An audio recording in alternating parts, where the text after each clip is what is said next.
He had a huge impact in the one test he played, and now with the Ashes in the bag, Pat Cummins will take no further part in the series.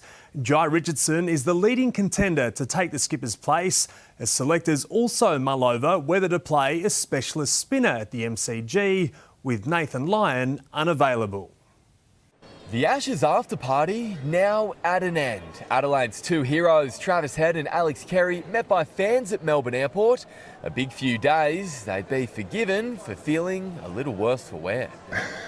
There's always concern for Head. There's always concern. No, they've earned that. They'll be ready to go come Boxing Day morning. I don't think there'll be any hangover. Steve Smith looked back to himself in the nets. He'll lead Australia for the rest of the series. Pat Cummins' Ashes is over. We've now won the series, and that was the goal. To position him for further risk and jeopardise him long term is not something that we want to do, and Pat's really comfortable with that. It opens the door for Jai Richardson on the verge of his first test in 4 years. Finally, over his shoulder injury. It looks as though he's come back better. It's a really great story, and those that saw him last week, I think he's ready to go if he was to be selected. Biggest decision facing selectors, whether to include a specialist spinner. Todd Murphy has been called into camp. The pitch will determine whether he plays. Todd's been an important part of key overseas series. He played in the last Ashes back in 2023, and we feel as though Todd's back to his best. I spoke to Toddy this morning, really excited for him to be back around the group, and we've got some decisions to make. Do we play a spinner, don't we play a spinner? We'll work through that. Nathan Lyon had surgery on his hamstring this morning. With no time frame on his return, McDonald was asked whether the 38-year-old will make it back. It's going to take a lot of hard work, that type of injury, but he still wants to do it. And that's the main thing. 39-year-old Usman Khawaja, a strong chance to keep his place in the middle order. He's still a good player, and age shouldn't factor into any of our decision making, and we'll pick the best test team, as we've always said. Australia far from finished with this Ashes series. In Melbourne, Sam Jordan, 9 News.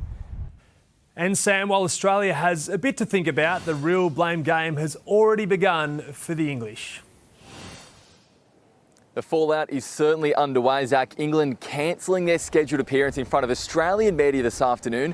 However, Managing Director Rob Key did speak with English press this morning and copped an absolute grilling. Key insists he is standing by coach Brendan McCullum despite their horror run in this series so far, but conceded they have launched an investigation into their boozy Noosa getaway, with concerns the team's drinking culture has now gone too far. Reports from the UK overnight suggesting and describing that trip as a bucks party in the Queensland holiday destination. Zach, very real fears that England's tour is about to descend into a freefall. We look forward to the findings of that investigation, Sam. Thank you.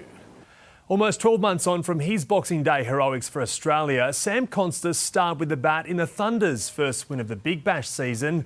The 20-year-old hitting 63 against Brisbane, only to be outdone by his opening partner, Matt Gilkes, who top scored with 76. The Heat falling 34 runs short of the 194-run target. Up next for the Thunder, the Stars on Sunday. Mark Richards took line honours 9 times in the Sydney Hobart on board Wild Oats 11, but nothing has challenged the skipper quite like the preparation for this year's race. Wild Oats is now Palm Beach 11, and the mission to get the Super Maxi ready to race by Boxing Day still isn't complete. Absence has made the heart grow fonder for Mark Richards, back for another Sydney Hobart after a 3-year break. But 3 days out from the start, Palm Beach 11 isn't quite ready. It's going to be a huge accomplishment to get to the start line. He's confident it will be. Were you ever concerned about not getting to the start line? No, I was never concerned. I mean, it's an amazing team, and there's things we could have sacrificed to get there, and but in the end we didn't have to. So yeah, it's been a big push, but that's who we are. The complete rebuild of the Super Maxi, formerly known as Wild Oats 11, has proved incredibly challenging. It's been a brutal sort of 4 months of superhuman efforts by many people. There's been a lot of sleepless nights, and I think 4 guys didn't sleep last night, right? So not perfect for the preparation for the race, obviously. It meant the crew didn't complete its 24-hour qualifying sail until last Sunday, but Richards believes the upgrades will be worth it. And unfortunately, it's all self-inflicted for myself. Most of them are my ideas. Obviously, the new radical C-foils, which have proved to be a very good thing. just that was a massive job. The engineering, the construction, it was just humongous. All the energy that went into that whole program. So that sort of put us up against it. There's work to be done on board right up until the race begins, with Richards and his crew facing 3 long nights ahead. It's why the experienced skipper is hesitant to talk up their chances of taking line honours. The competition's amazing this year. I mean, it's probably the toughest 100 Super Maxi fleet ever, and the other boats are very, very well prepared. So they've probably got a little bit of an advantage there over us. Nicole Dunn, 9 News.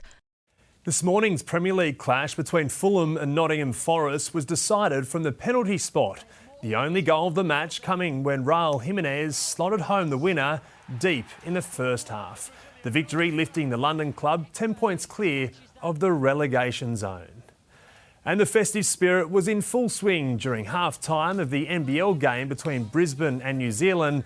Fans taking part in the annual Teddy Toss as soft toys of all shapes and sizes were lobbed onto the court. The teddies were collected and donated to the Salvation Army, where they'll be given to disadvantaged kids. Brisbane fans rewarded for their generosity, with the Bullets winning by 14 points. Georgie, it's always a highlight of the NBL season at this time.